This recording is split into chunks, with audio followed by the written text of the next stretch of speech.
Je m'appelle Thomas, j'ai 16 ans et je suis passionné par le numérique depuis que je suis tout petit. J'allais dire en fait au tout début que je jouais beaucoup aux jeux vidéo et que du coup, à un moment, j'avais compris que je ne produisais rien de concret et que surtout les possibilités étaient très limitées pour un enfant dans la société, etc. Donc du coup, j'ai vu que le numérique, c'était vraiment une passerelle pour passer de ce monde d'enfant à un monde plus ouvert, quoi. Oui, pendant que je gérais des communautés, j'ai pu remarquer un ensemble de comportements qui se répétaient dans la quasi-totalité des communautés dans lesquelles j'ai été. Donc, il faut savoir que nos communautés étaient principalement tournées sur le roleplay autour d'un jeu qu'on avait créé nous-mêmes aussi. Donc, j'ai pu constater que plus l'utilisateur se sentait important et primordial au bon fonctionnement de la communauté, plus il allait s'investir et passer de temps sur le jeu, et plus il était probable qu'il dépense de l'argent. Donc, il faut que faire un jeu et un environnement, le joueur se sent tout de suite récompensé pour enclencher cet envoi de dopamine dans le cerveau et enclencher ce système de récompense chez chaque personne. Donc, ce qui va le rendre tout de suite addict. Donc, nous, par exemple, un des systèmes qu'on utilisait pour gagner de l'argent, qui marchait très bien, c'était on vendait des passes de jeux payants ou, par exemple, on vendait des passes de jeux qui s'appelaient devenir directeur ou devenir sergent ou ça. Et donc, du coup, ça donnait tout de suite ces galons de plus sur les autres joueurs, aux joueurs qui payaient. Et ça donnait une opportunité pour être au-dessus des autres et pouvoir se sentir important. Et donc, du coup, ça, les gens le cherchent et du coup, ils sont prêts à payer pour avoir ça.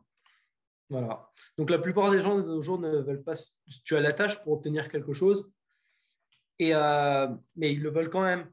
Donc, les gens voient le numérique comme un échappatoire à la vie réelle et à un endroit où tout est possible et où rien n'est bridé ou restreint par les lois, les régulations, etc. Où il ne faut pas avoir un Master 2 en sciences physiques et un bac plus 10 pour faire ce que l'on veut et pour devenir acteur dans le domaine. Le numérique est un monde totalement à part et les lois qui les régissent sont totalement différentes, malgré ce que l'on peut croire. Et le numérique m'a permis de faire tout ce que je fais actuellement. Il n'y a pas de barrière physique ni sociale pour faire ce que l'on veut dans le monde numérique, contrairement aux autres domaines. Et cela peut permettre à beaucoup de jeunes gens de prendre leur envol. Donc oui, je pense que le numérique est un facteur important à prendre en compte. Je dirais qu'il ne faut pas se laisser impressionner par l'ampleur qu'un projet peut prendre s'il réussit. Et cela pourrait être plus facile que ce que l'on pense. Il faut y aller à l'intuition et ne pas avoir peur des idées qui sortent du cadre conventionnel, car c'est cela que les gens cherchent, quoi. Et ce n'est pas parce que l'on est jeune qu'on ne peut pas réussir, il faut juste essayer.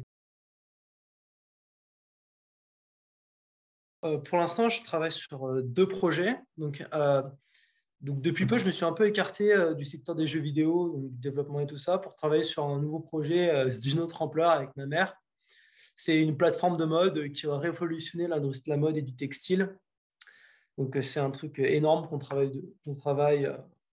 on travaille dessus depuis quelques mois maintenant. Et je ne peux pas trop en parler pour l'instant, mais voilà. Et sur le côté, j'ai un autre projet, c'est un fonds d'investissement pour les projets sur Roblox. Pour l'instant, après, on prévoit de s'étendre.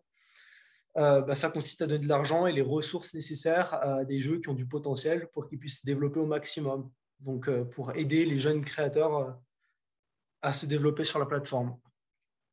Voilà, donc pour l'instant, c'est mes deux projets. Et moi, j'espère continuer à travailler sur le projet avec ma mère et évoluer et faire évoluer celui que j'ai là maintenant, qui s'appelle Equitier, le fonds d'investissement.